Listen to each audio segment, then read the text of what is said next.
Today's episode is about picking up habits, routines, and rituals inspired by world cultures and the creation of artworks. When it comes to rituals and habits, usually we get analogies and advice and information from the point of view of science, from the experience of, let's say, CEOs, athletes, people in the military, because they have been through very extreme situations that have created certain systems that basically can work in any situation. That's sort of like the hope. And that's where most of my exploration in terms of developing good habits and developing and understanding certain rituals that we have existed before. But as I've been trying to work on some new habits for myself and identifying some, let's say, necessary rituals in my life, I noticed that actually I learned quite a lot of things. I was trying to implement quite a lot of new actions based on the cultures and at least my interpretation of the cultures of the places where I lived for at least a certain amount of time. And I also thought that I was trying to do some, let's say, more practical things in terms of work.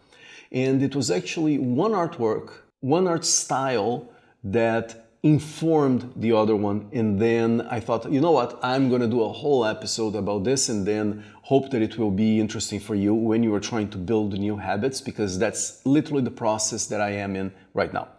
This is the Wanderings Podcast. This is episode 29 already. My name is Pedro Bonatto. I am a photographer, a musician, a world traveler, and right now I came back to Cairo, to the place where I usually stay to create, to explore, to be sort of like, I don't have a home as of yet, subject for a new episode in the future, but this is sort of like the closest thing there is to a home, because I usually come back to this place after long trips or after certain adventures. Here is sort of like where I come to process the treasures and the loot that I had on my explorations. So I'm back here, and after an amazing experience in the Siwa Oasis, there will still be one more episode that I recorded there, but I thought it would be cool now to talk about rituals, habits, routines, because as I came back here, I was able to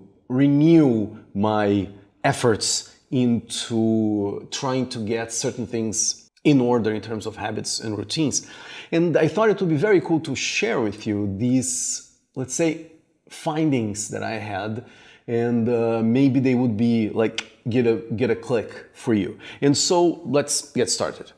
The first thing I wanted to mention is that the main thing when we think about habits, routines, and rituals is sort of like there is something that we are trying to overcome. Maybe it's like losing weight, maybe it's not being so dependent on your procrastination, or maybe being more decisive, or maybe really reinventing everything, or being more assertive, or being more kind. We have all these, let's say, goals in terms of our habits, routines, that then there is like a bombardment of advice, and then there is the hope that we'll be able to, quote, cut through the noise and find the information that we want. And I am certainly on that category.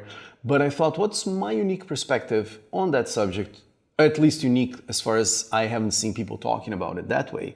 And that's what I want to talk to you about. So in context, my main problem is indecisiveness and procrastination.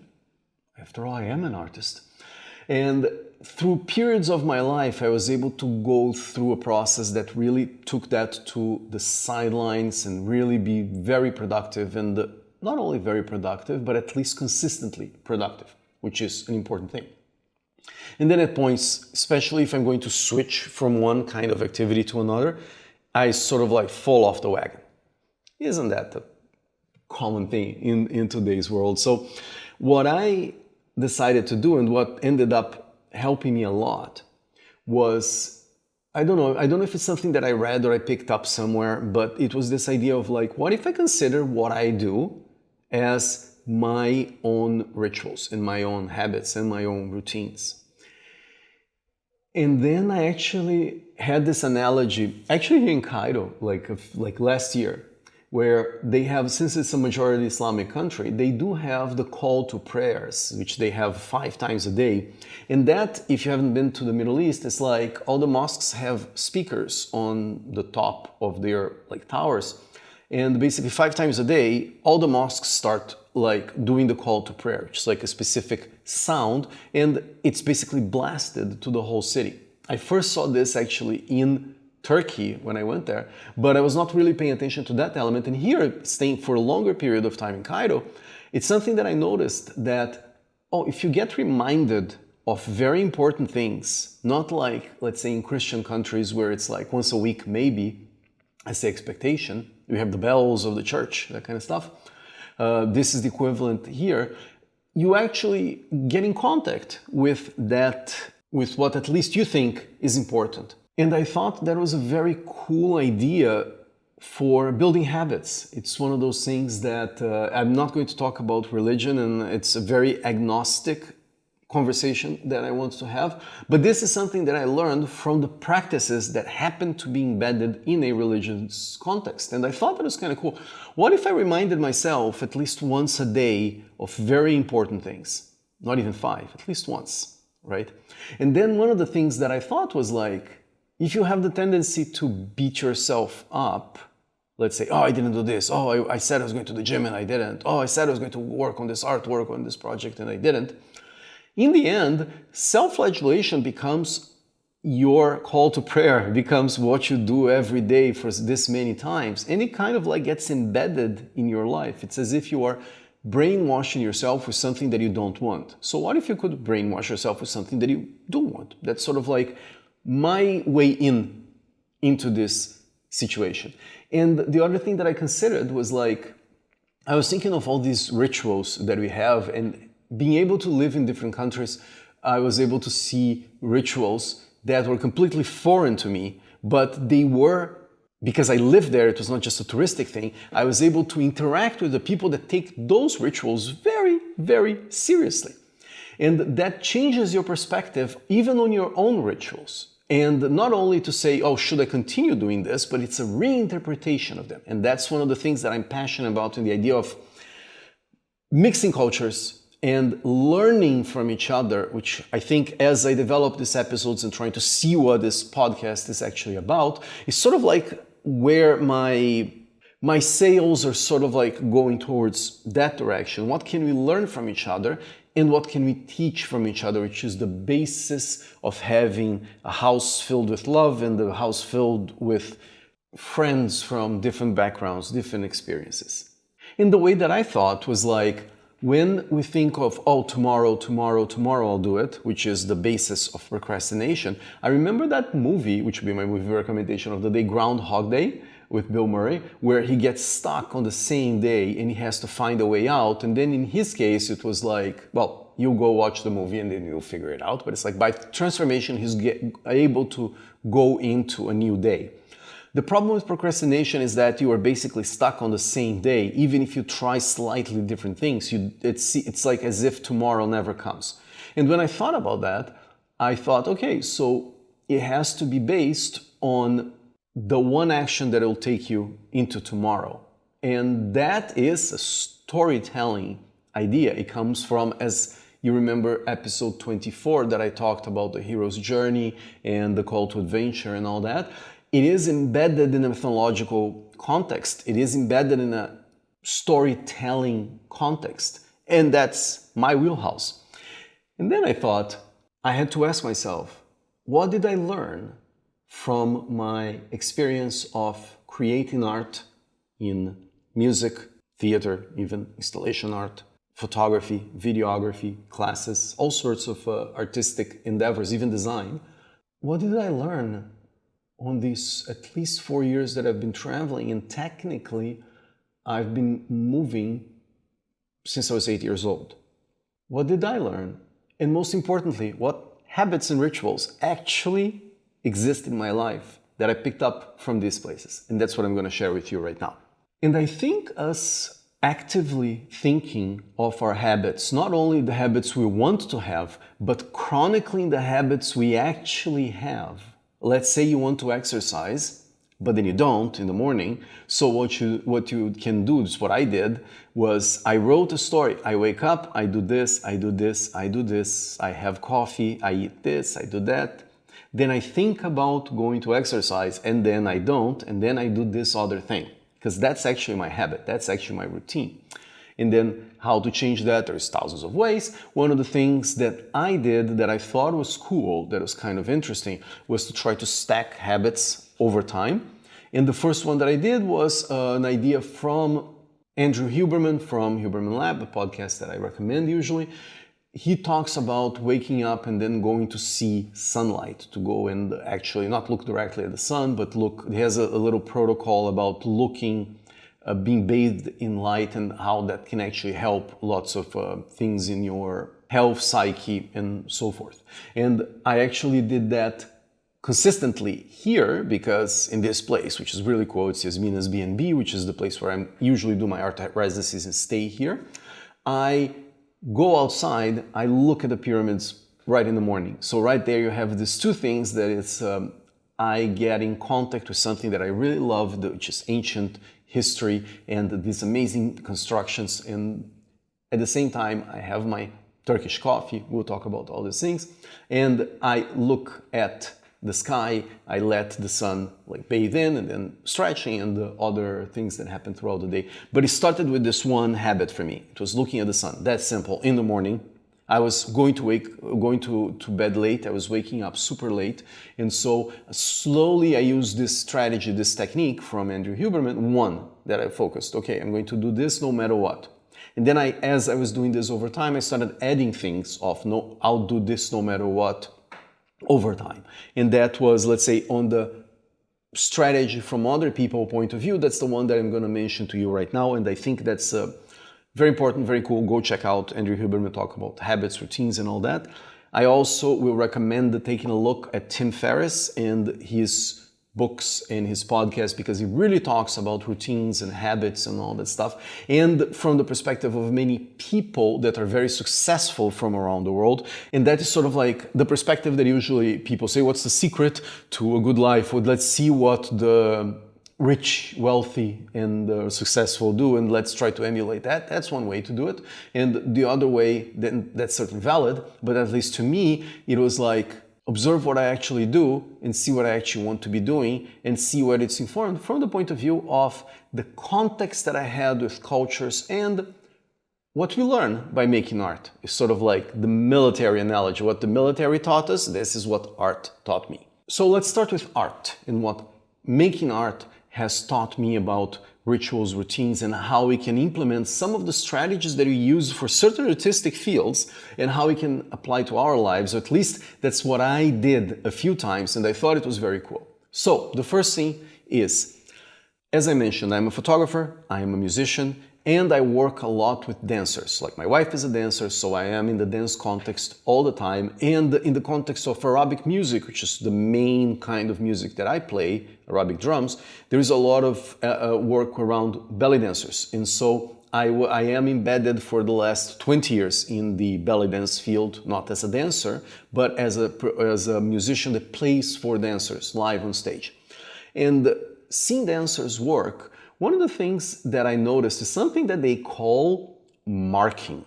And marking is this thing that, let's say you don't want to do the full choreography of what you're doing, but you need to mark the steps of what you're doing. Okay, in this spot of the stage, I'm going to do this one movement. Or, so basically you do a simplified version of your choreography, or whatever you're doing, if you're doing the structure improvisation, what that improvisation will be about, so that you can do, let's say you can point the lights on stage so that the light people can see where you're gonna go, or you can go and mark so that if you have a choreography for more than one person, so that you can use the space properly and you can sort of like adjust your choreography to the space where you're going to perform.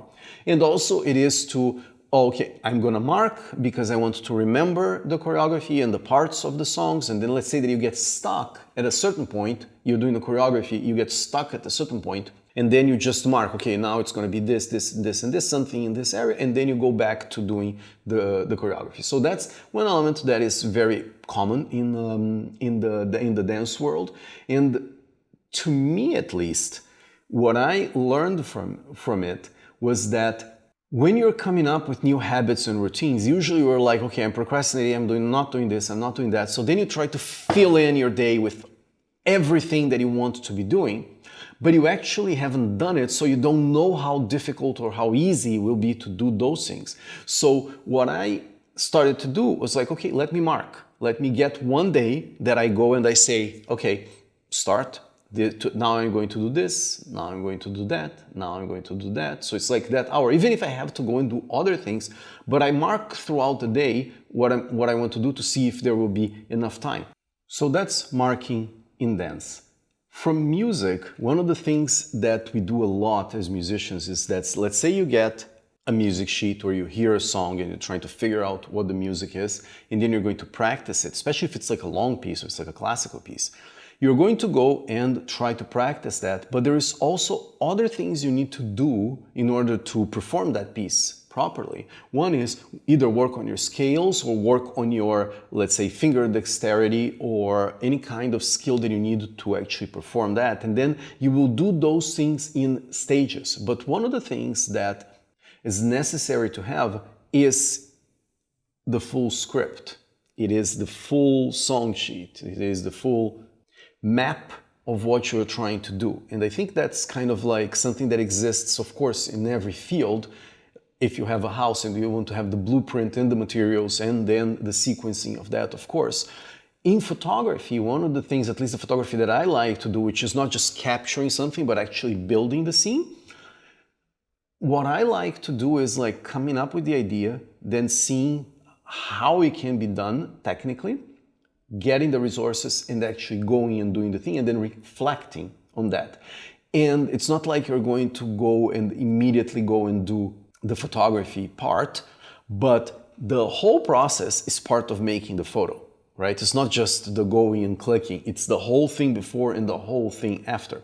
And I think for habits and routines, sometimes you say, okay, if I can only do this thing or if I want to get in shape, that is the equivalent in terms of photography of I want to photograph, because that's too vague. So this idea of narrowing down what we want to do, and in the case of artworks, is something that comes from imagination to practice to the execution and then the presentation of it. I think it's a valuable way of thinking about it. And the other thing, independent of being photography or dance or music, it is an element that is used in performance, that is the idea of a dress rehearsal. And that's sort of like what I did to change lots of habits. That was really cool. And the idea of the dress rehearsal is like this. Once you have your composition a little bit more advanced, let's say you're going to do a play and then you're going to go through everything individually and you worked on certain scenes, the costumes and stuff, and then you actually need to go and do something that assembles everything together, and that's called the dress rehearsal, meaning you're going to rehearse, but you're going to rehearse with, let's say, as if it's the real thing, and then you have these little adjustments. And then what I thought about doing in terms of habits and routines one day was like, okay, what if today was the perfect day? Let me practice the perfect day. And the perfect day included this and this and this and this and this, certain elements. It does not matter the exact allocations of time or allocations of efforts to certain activities. But I thought, you know what, I'll do a dress rehearsal. I'm going to act one day, not trying to do one habit at a time. I'm going to do a dress rehearsal just to see where I am. Sort of like an audition of a future life. And that's such a kind of cool idea. It's an audition for a future life. So that's what it is. It's a rehearsal. It's a dress rehearsal. So I woke up, I went to exercise, I did this, I ate, I worked on this thing, I worked on that thing. And what I did was, instead of, okay, I'm running late, I am not being able to finish this thing at a certain point. I had a little emergency with an email from a client that said something. I just put a note. Okay, this part needs work, this part needs work, this part needs work, this part needs work. But I tried to do the whole day as an ideal day, and I marked where it did not work, either psychologically or in terms of resources or in terms of my approach to my business and life. What was not working. And also I observed what was absolutely an incredibly inaccurate vision of time. How long does that take? Oh, it takes a half an hour. No, it takes way longer. Or this I need 2 hours to do. You know what? In 15 minutes, if I put my mind to it, I can do it. So the dress rehearsal of habits, that is something that you can do throughout the day, is something that can already inform you exactly where you need to work on. In a way, it's like, let's try to run another thing that happens in, let's say, movies or in theater, and I worked a tiny bit on those when I was younger, is that you actually do a table read. So you read through the script and you try to break down and have at least an idea of the whole thing. And I think when we're thinking of habits, we just have the outline. We just have the idea of what an ideal life is, but we don't go through 7 a.m., 8 a.m., 10 p.m., or at least if you do that, you put it on the calendar, but you don't know what it looks like. And I think the idea of the dress rehearsal is something that maybe I liked it. I would love to see if you're able to implement something like this, like using the idea of, let me try to go through my whole day. That would be ideal. What does that look like? What impediments you find throughout that day? Like in the military, in music, in many practices with sports, for example, there's the idea of drilling, that you foresee and prepare with plans for all kinds of contingencies. And sometimes we don't really do this. And this is something that I noticed as I was trying to develop, oh, okay, this is the perfect day, so I'm very consistent, I am doing this, I'm doing this, I'm doing this. Okay, cool, 1 week, 2 weeks, 3 weeks that I'm doing something that is really, really exactly what I want to be doing. And then suddenly there is, for whatever reason, things start falling apart. And I started paying attention to, okay, but why did it fall apart? Why was I not able to this morning go to exercise? It's like, okay, last night I was called to do a show and perform, so I went to sleep at 2, 3, 4 a.m. So of course it disrupted my rhythm. And then there's like this cascading effect. And the problem with that approach of trying to be the perfect day all the time, it's either yes or no, it's that it doesn't account for the kinds of days you're going to have. And then the thing that I noticed is that when I was working on my business in terms of paying attention to, okay, I am traveling all the time, I do not have kids, I work with my wife, and I usually, if I'm going to work with people, it is a collaboration that is a part-time thing. I don't have there are no people that I will work for more than a few months at a time, let's say. So this is a specific context. But I noticed one thing, as a photographer and even as a musician, I have 5 kinds of days. Like as a creative person in the creative fields, I will have 5 kinds of days. And those days are, first of all, it's a regular work day that I'm editing, I'm working, I'm doing marketing, I'm doing all those things that need to happen, that takes the bulk of time. Then I have what I call creative days, which are the days, let's say that I have to go to do a photo shoot or a video shoot.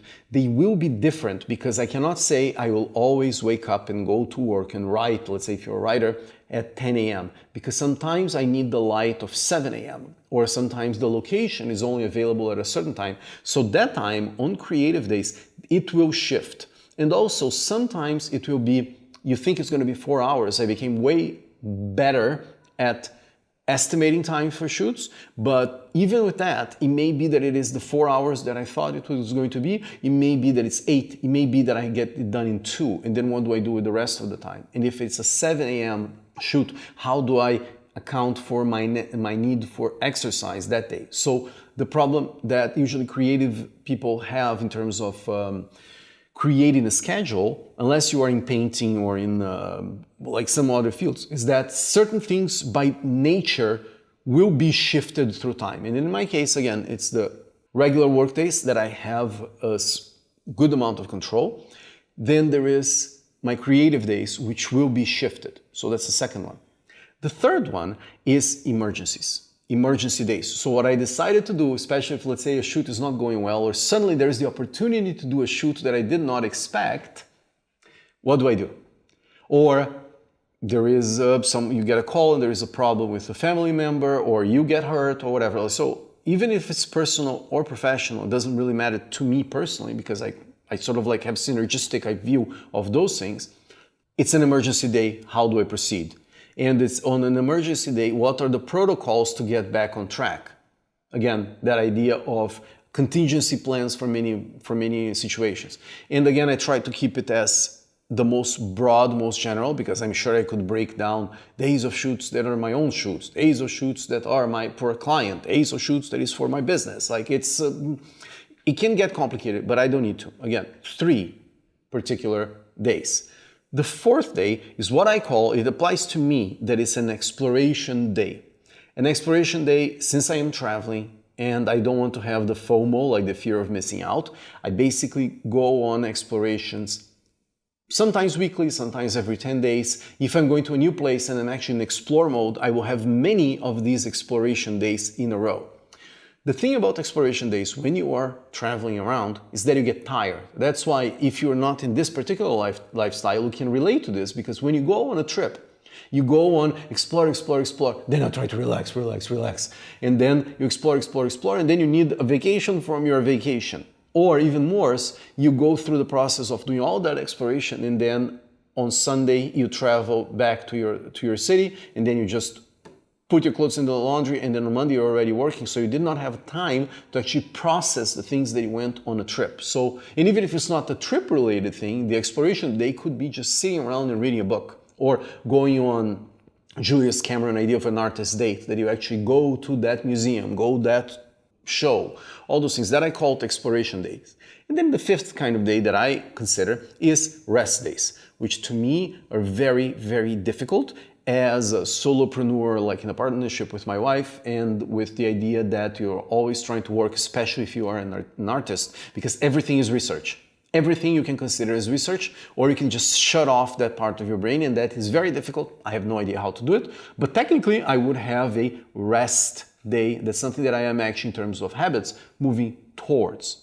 So these are some ideas about habits, routines, and rituals from the point of view of art creation that I sort of picked up, and I think now it's time to get to some of the things that I learned from the countries where I actually lived for at least a few months, at least like an extended period of time, and what I picked up from them.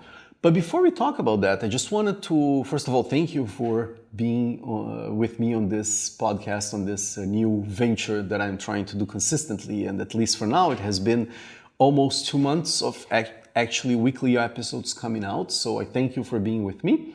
And one thing that you can do to help me would be to share these episodes, if you like it, with someone, either on social media or a specific person. If you are on YouTube, you can click subscribe. It would be great to have more people that automatically get these episodes to them. Or if you are on the audio platforms, to maybe leave a review or send it to someone, like that would be really, really helpful. That would be very cool to see too. And the other thing that I was going to say is that you guys can go to pedrobonatto.com/ask, or go to my social media. I am at Pedro Bonatto anywhere. And if there are specific things that you'd like me to talk about, just send me a message somewhere or do a comment on one of these posts, and I'll be sure to talk about those things on future episodes. Because right now I'm talking about the things that I'm very passionate about and I think would be useful for an audience. But if this is meant to grow and to be actually adding value, I would love to hear from you. What would be cool, considering the kinds of things that I have been through as a photographer, as a musician, as a world traveler? What would be interesting for you to hear in your own context? That would be very cool. Now, a couple things from different cultures that I learned that I use in my life, and I think they are very, very cool, because usually we think about our own culture and how it influences what we do, and we think of advice from authorities, or at least people that we consider authorities, of what we should be doing, but we sometimes don't consider this element of the mixing of cultures, of our walking around the world, and how it had changed us. And I'll give you a couple examples, because not as, oh, you have to go and do these things, but maybe as an invitation for you to, well, maybe you would like to go to that place and do that thing, or at least you will think of like, what does it have, or do I have on my mind that are my own rituals, my own activities? And I'll give you a couple of ideas. The first one is things that I learned from Ukrainians, and then in Ukraine specifically, and they are two things, and they're kind of fun. I know lots of Slavic countries do that too, and sometimes the Nordic countries too. But it's something that I picked up that I thought I would never do it. If I mention these things to Brazilians, they will think I'm nuts. It's something that changed me through time. And it is, first of all, is the banya, which is a sauna, like a Slavic sauna, where it's like it's made of wood, you go inside, but it's not about the relaxing of a mildly warm sauna or at least a hot sauna. What they do is all about the extremes. So what they do is like, now it's getting like not a fad necessarily, but it's getting in vogue to do cold plunges and then go into the sauna. That's something that Nordic people and Slavic people have been doing for thousands of years. And the idea is you go to the sauna and you actually over time increase the heat inside. That's one of the things that they do. And you go immediately after and you go to either a cold shower or you go on the snow or you go on a lake that is frozen. That is a thing, okay? And I got introduced to this by my wife, then girlfriend, when we were in Toronto. She said, oh, let's go to a banya. And that was the expectation. Another thing that you're gonna go and then you're going to go to the sauna and then you're gonna go to the cold exposure. And in between that, you have tea, you have a light snack, you just chill. And of course, there are many ways of doing banya. So if you are part of that tradition, I know there are many, many different ways. Another thing that they do is that they have this thing called a venik that is basically, it's a bunch of leaves. They're very heavy and they put them all together. So they make sort of like, it's a slapping device. I don't know how else to say it. It's like, it's this, a bunch of leaves put together. They put it in water and then they sort of like collect the hot air in the sauna by moving it around, by wiggling around, and then you hit the skin of the person. You can do it yourself, or you can do it, another person can do it for you. And the idea is to like activate the blood cells, and it's sort of like a very painful massage, I would say, to my taste. But I never thought I would like to do those kinds of things, like especially the contrast showers and sauna and going to the cold, because it is so extreme. How are you going to relax? And what happened was that me doing that, I understood that because you went through this very, very difficult thing and very contrasty thing, you're able to relax in a way that at least I was not able before. And then that is something that even I like it way more, and I'm way more tolerant than my wife over time. Like I really developed a liking for it. So when I travel, I actually look on Airbnbs if I go, or if I am, let's say in Thailand, I see, oh, okay, where is the closest place that there is a sauna? It became something that is embedded in that. And the thing that I got from it was dealing with the extremes help you be way more tolerant and in a much easier way. Makes you way more tolerant to different things, and it makes you be more relaxed generally. Another two things from Ukraine, and of course there is a lot, I'm just mentioning a couple of them, that are things that I learned that I thought were cool. They actually wear the wedding ring on the right hand. Right now I'm not wearing rings, but they wear on the right hand. Whereas in Brazil, if you're married, you wear it on the left hand. And so there was this like shock, because like in Brazil, when you put your ring on the right hand, it's sort of like an engagement ring. Like not necessarily, but it's sort of like that's how people use.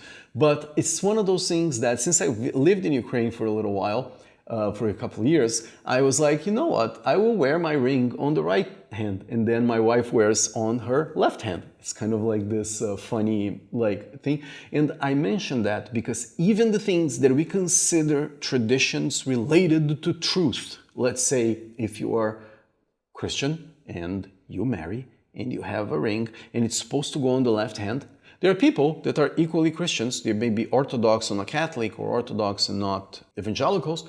But for them, the natural thing is to put it on the other hand. And what I learned from that is that rituals are important, but sometimes they're arbitrary and you have to make them their own. So to me, as a person that is not religious at all, I like the idea of wearing it on the right hand because it reminds me of the land of my wife, which is kind of cool, and the place where I lived. And it's something that I remember every day from using it. The other thing that they do in Slavic countries, specifically my experience was in Ukraine, is that before they go travel, let's say you have everything ready and it's that hectic day of are we going to wait for the taxi to go to the airport, or are we have the tickets, are we on time, and all those things. One thing that they always do is You have to sit. That's one of the things that happened with my wife when we were going to our first international trip. She says, okay, let's sit. Wait, what do you mean let's sit? Oh, let's sit. What? Oh, so that's what they do.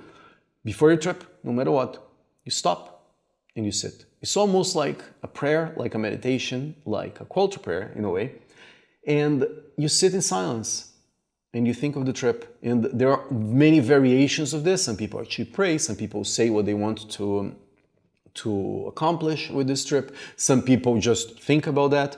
And then when you're ready to go, you say Sbogam, that is like with God, go with God or something like that. But the words to me, and even to those people, they don't really necessarily consider religious, but it is this thing like, okay, let's go.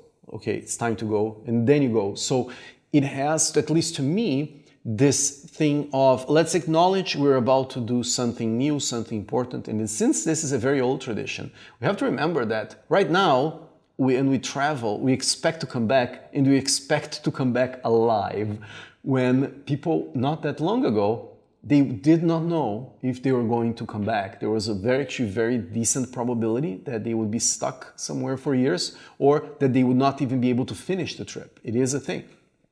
And so I can only imagine what it meant for people 100 years ago or 200 years ago that would do the stop. And this is something that I also put in my own life. Even that element of travel informed my experience when I am about to, let's say that something is going wrong in a photo shoot or in a show or something like that. And I am, as the photographer, as the band leader, I have to figure out what is going to happen with this. What I do is literally I take a moment, I pay attention to the situation and say, okay, these are the bags, they're all planned, they're all packed to go somewhere. Where am I going to go next? So that's sort of like I use this analogy on my own life because of the experience in Ukraine. So those are a couple things that I got from there. Another thing that I got from there that I think it's really, really cool, even though I make fun of it all the time. So in Ukraine, they do competitions for everything. Even for if you smoke Arabic shisha, for example, which is this water pipe thing, it's kind of common around the world. In Ukraine, it is very common. They have competitions to see who makes the better shisha. They have competitions for dance, they have competitions for everything. So they make it into a competition. They have a competition, and I kid you not, for who cleans a window better.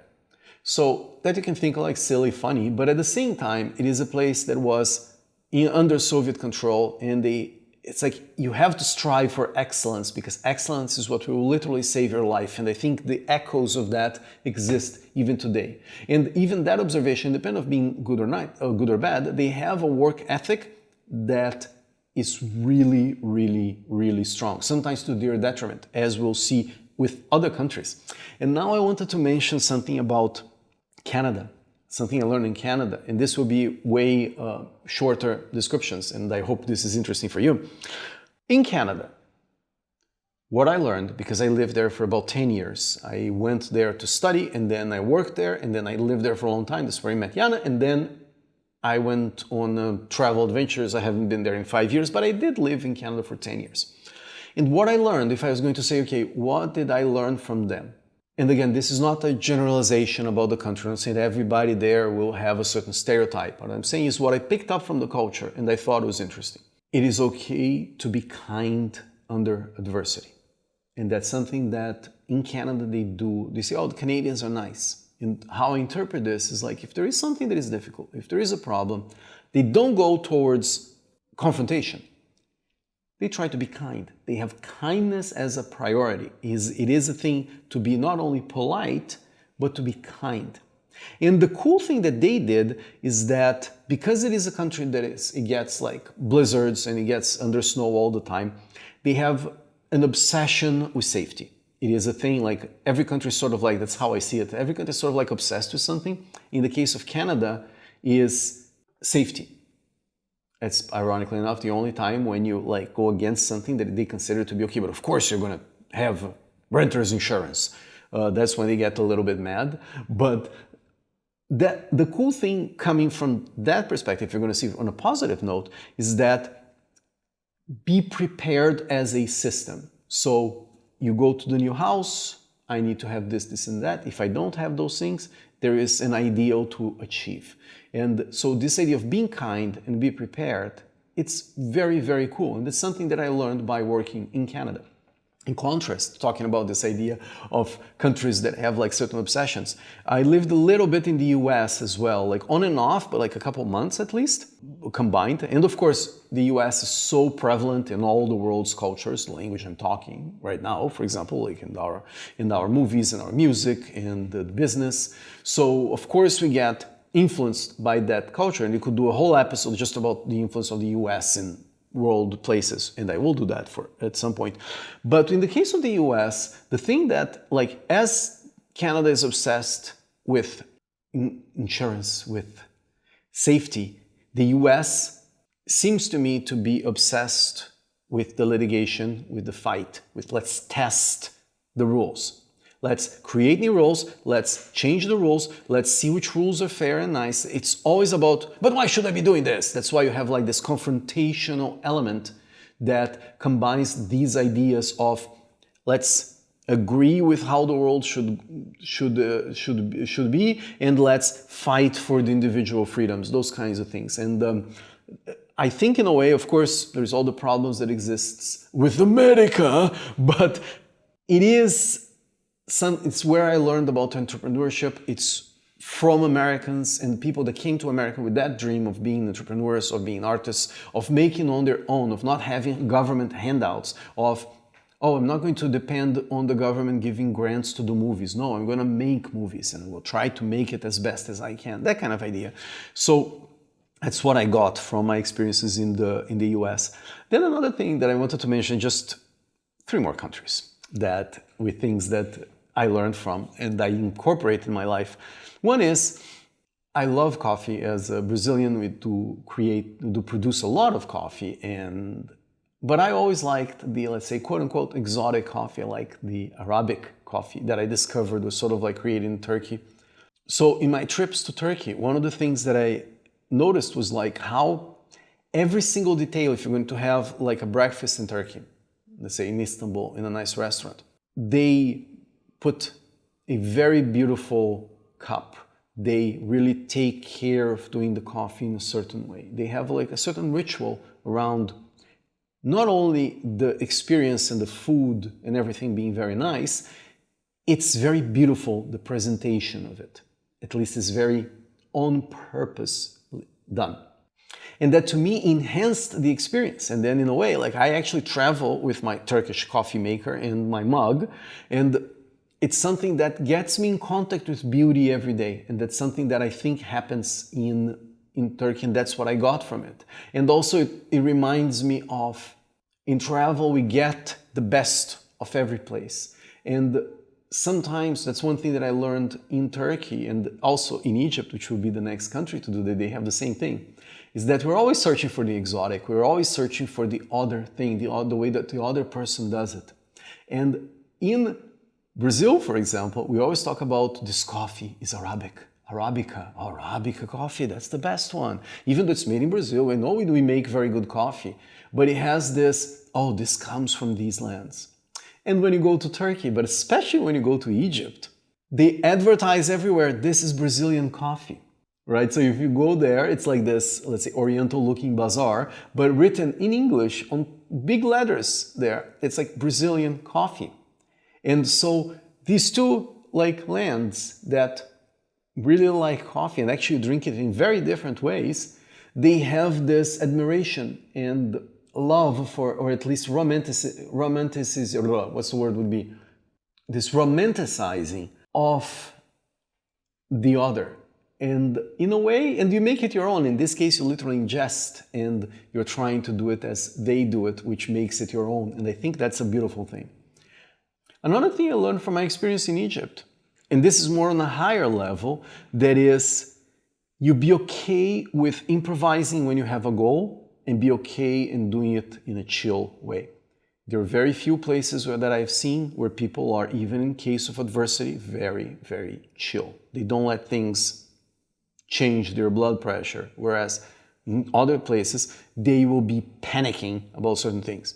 which has advantages and disadvantages, of course. But this idea of let's improvise if we need, but do not compromise what's important, something that I see here even, for example, if there is some construction around the street, and one day I'll talk about the traffic in Cairo, they just sort of like go around, they go against the flow of traffic, they just do their thing, which is not necessarily a good thing, but in other areas, it's like, oh, you're trying to, let's create this system. So it's like, oh, you know what, can't you just do the thing and get started? That's what I learned from that analogy, even though it is in a dangerous situation. Guys, don't go around on the wrong side of the road, but here they do that.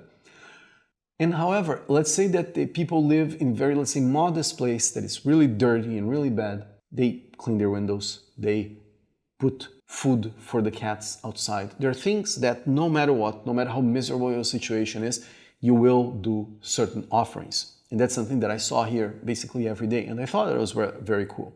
The last country I wanted to mention in terms of developing habits and routines and how it will influence me is actually Cambodia. I am preparing a full episode about my experience in Cambodia that was very transformative.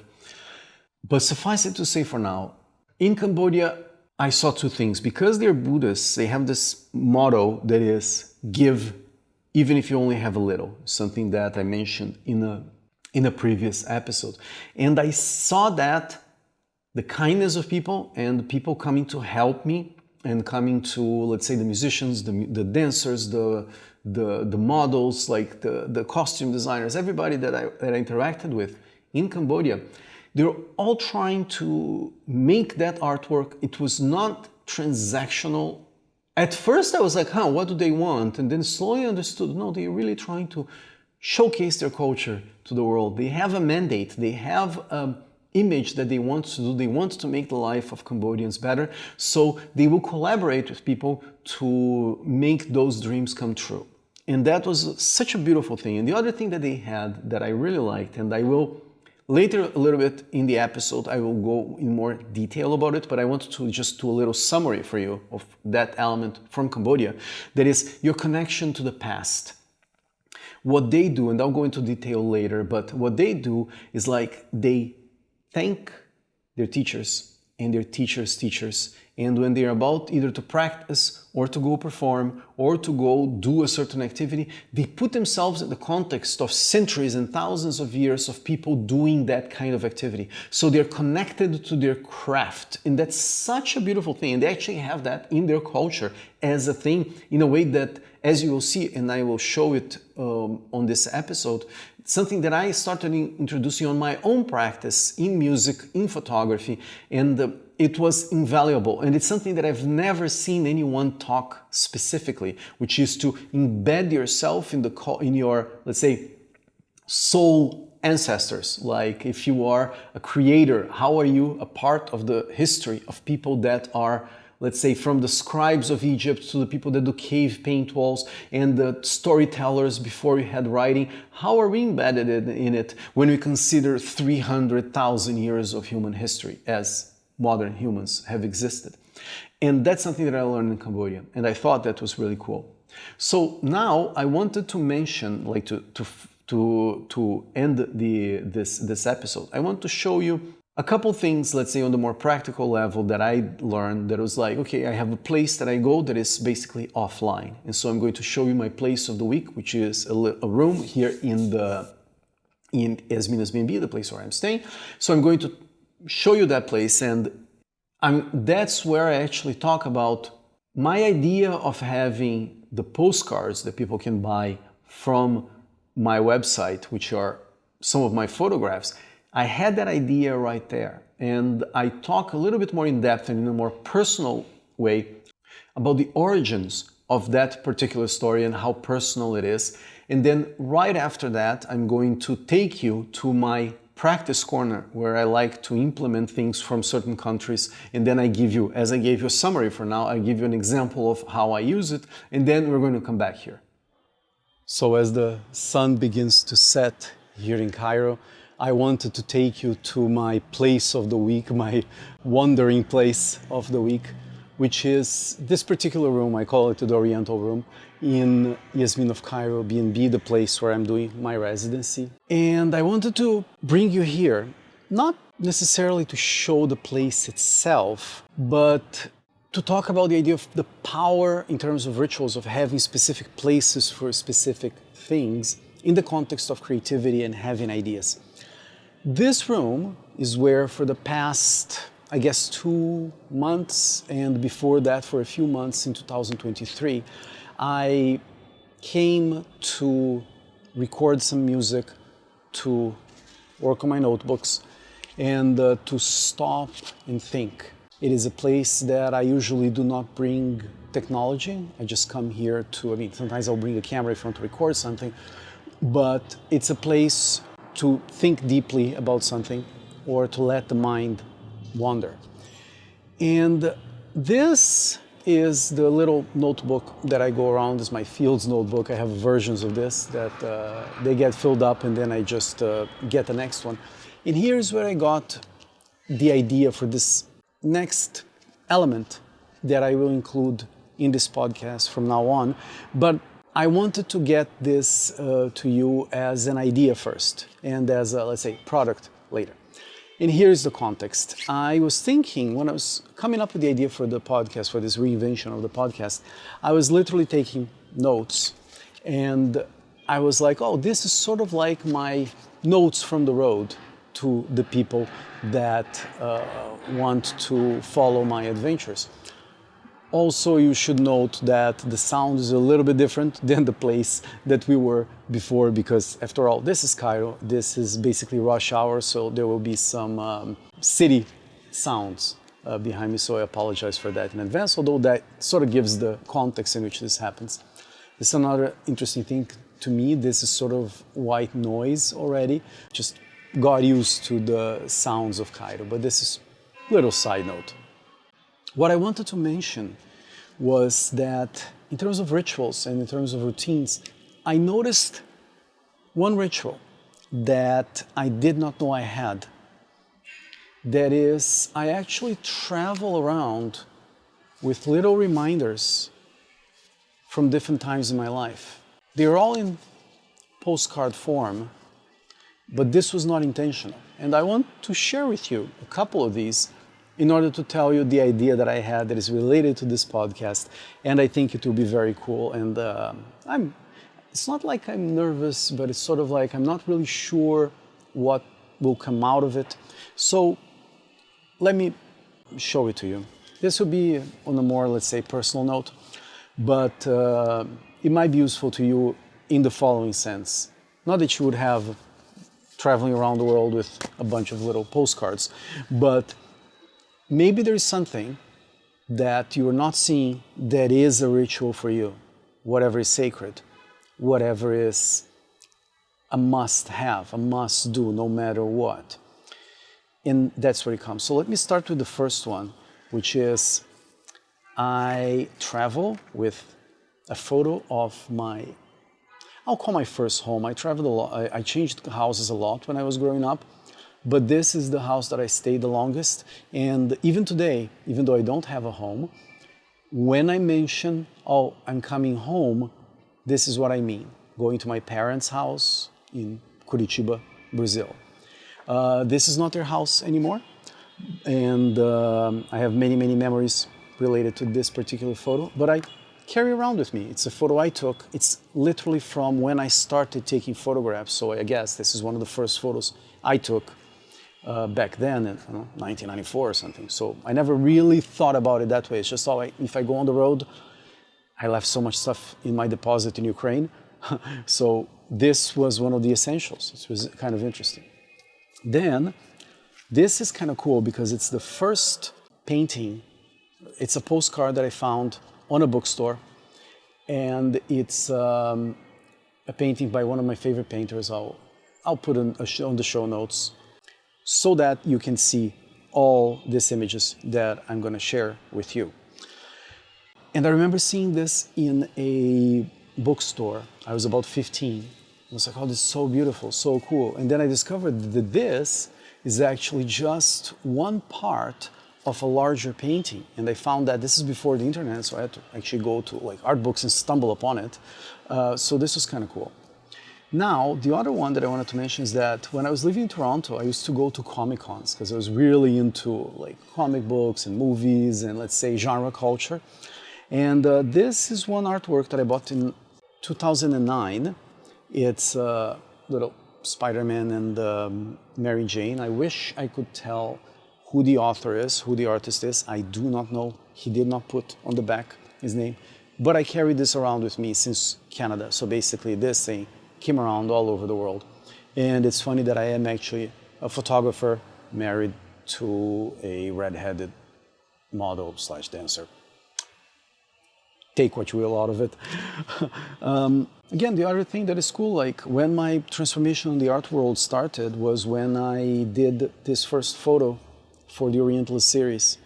This was done, this is my wife Jana Komarnicka, and this photo was basically, it was like my transition from, let's say, belly dance photography to a more fine art element and going into fashion. So I took this photo of her, and then this photo was like, cool, I can do something that is Orientalist themes. And I really like it. It was the beginning of our relationship. It was the beginning of my, let's say, really professional career as a photographer, I would say. And I carry this with me, just a couple more. Then, when I created my band in Toronto, I think it's 2017 actually, this is just a bad drawing, so apologies for that. But I had this idea of blue and gold, so my band that is called the Blue Dot Ensemble. Now we're sort of like on a hiatus for the last few years, but it's a project I want to come back to at some point. But I thought of this idea of the people like blue as if you are like part of the blue dot, the world. All these references to Carl Sagan in my work all the time. And you can't really see, but this is like made with golden ink, which is another element in my photos that I really like. So I get that. Another thing I got was this little postcard that is, I made it into a postcard for some reason. It's an idea for a photo that I had in 2017. I haven't done it yet, but I really want to do it. Now I sort of like have the skills and have the will and the place, which is here, to share it with you. So that's it. Then there is like, this one that don't really matter for now. We'll talk about that later, but I have like drawings from my nephews that they left me. But I wanted to tell you about this other one, which will be relevant to what I wanted to do related to the podcast, which is the idea of postcards, leaving postcards from the road. I thought it was an idea I just had. It's like, oh, maybe I should do these postcards with my artworks that people that are following the podcast, they can basically support my work by purchasing a postcard. And this is an idea that I had a while back, like a couple months ago, I guess, but I forgot I already had this idea that I wanted to share artworks in this, let's say, small portable formats. And this is when I had my band, our second show, I decided that it would be cool to have a little postcard. And this is a photo that I did of Jana, my wife, again, in Greece. Yes, in Greece. And I wrote, like, fall in love with the world. And the idea was that my work is all about the interconnectedness of the different cultures and different times in our world and how we can get the best out of everything and try to apply to our lives and learn from them and actually teach them when our culture had come up with something cool, interesting.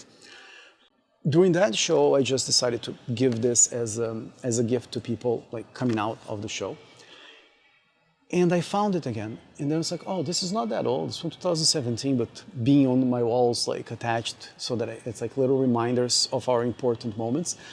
I thought it would be cool to bring this idea, that is an old idea, to the podcast. And here is the situation. I want this podcast to be free forever, and I want it to be something that I do until I'm really, really, really old. To be always sharing insights into the creation of art, into the stumblings that we have that applies art ideas into our daily lives. That's what I'm trying to do with the podcast. I try to do with all my artwork. And then I thought, I want to create products that people may want to get to have at their house. One of the things that happen that is still a perplexing part for me in the art world is that either you have very expensive artworks that patrons that have the means will support the artist by buying those artworks, or you have, let's say, these little mementos, these little things, which is literally what I carry around with me in my adventures, and I put it on the walls wherever I stay to make them feel like home.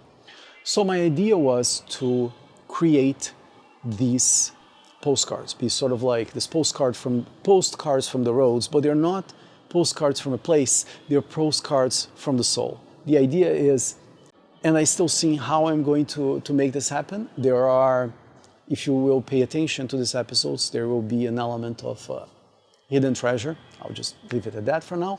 But I would like you to be able to support my work, and the way to do this in a professional manner, in a way that is not like, I have nothing against people giving donations to podcasts and to places. I think it's a great way to do it. But the way that I want to do it is to give you something in return to your support.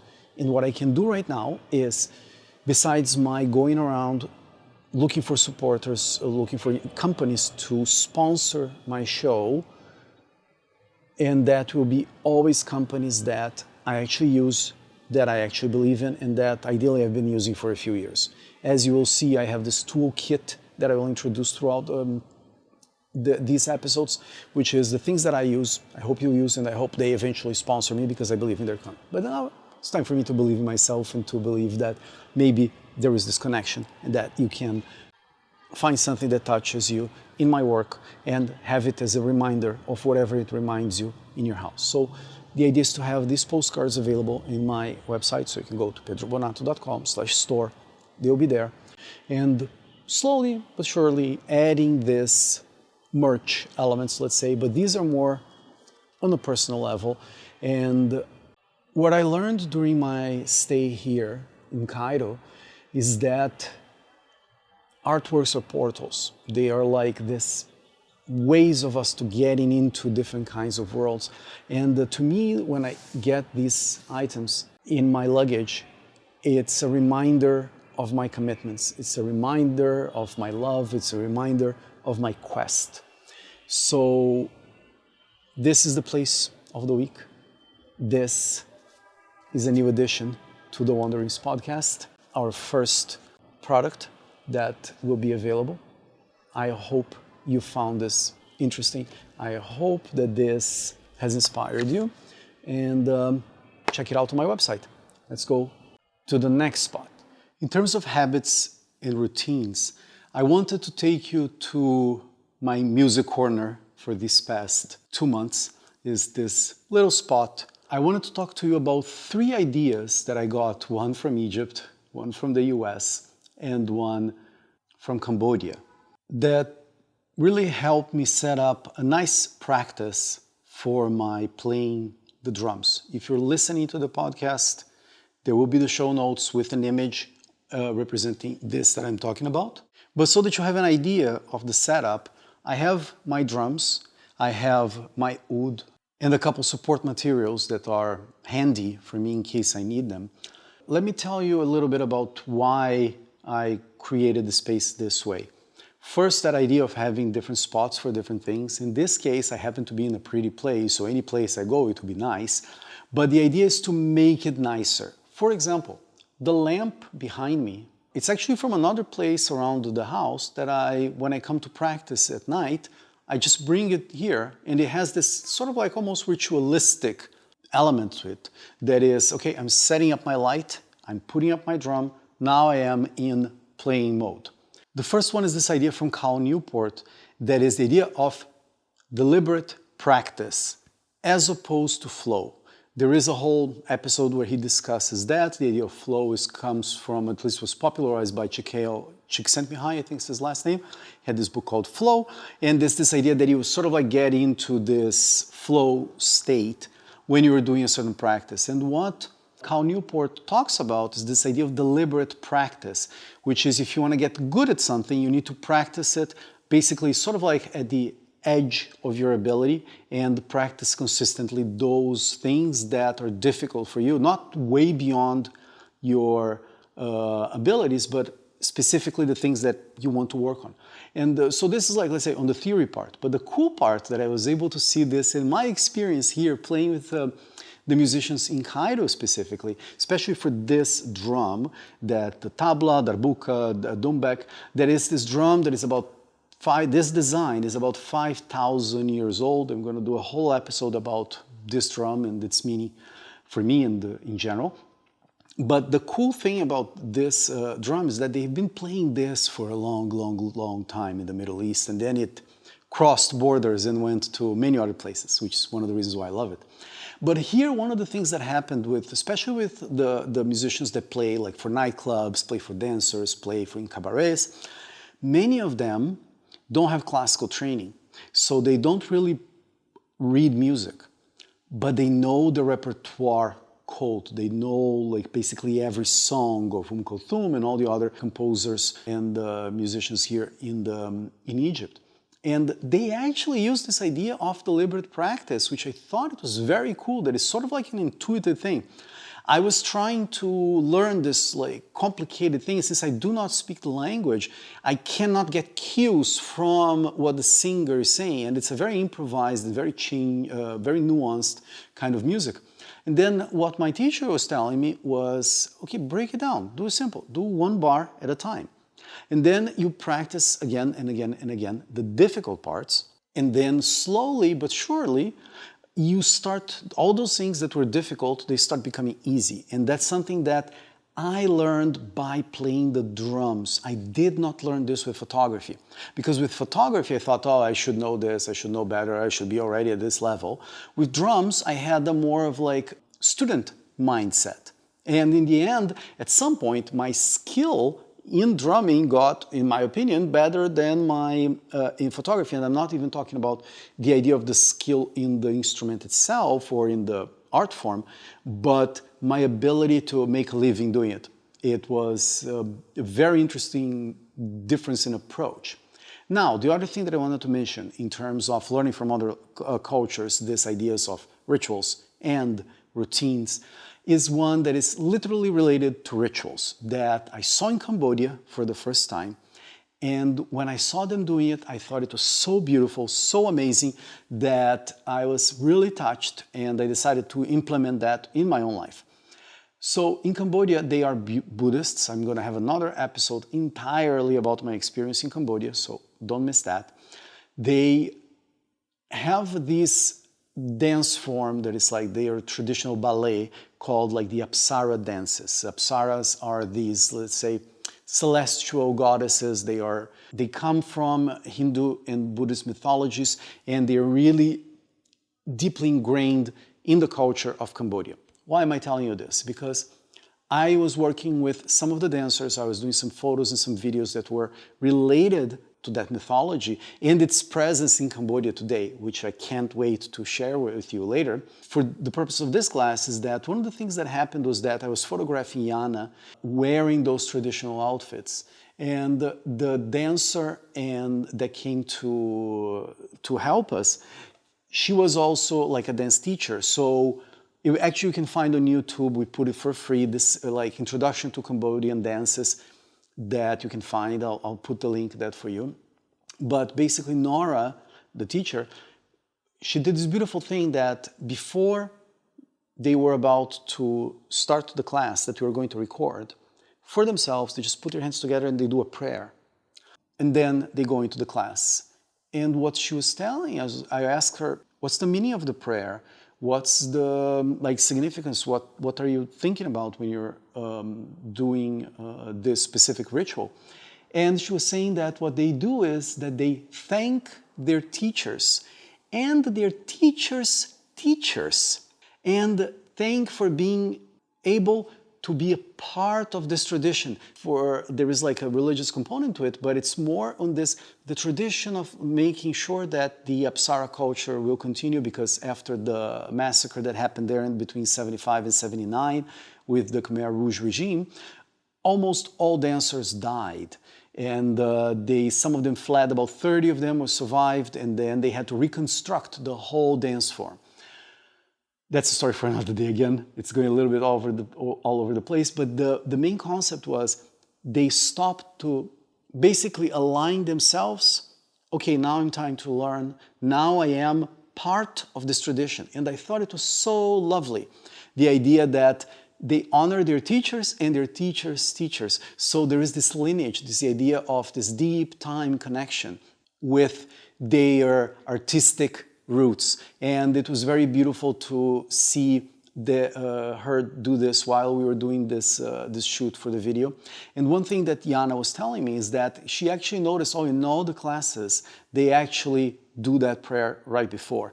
So this concepts of deliberate practice, my experience in drumming here, that is okay, no, break it down, do the practice until you know, and then you move forward. And this other one of put yourself in the context, like you are part of it. And that's one of those things that, to be honest, I never really felt I always felt like a foreigner and the faker when I was playing the drums.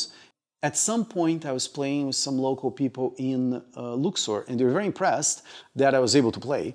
And in the end, it was just after that initial, let's say, novelty of a foreigner that actually know the rhythms and can catch what they're doing,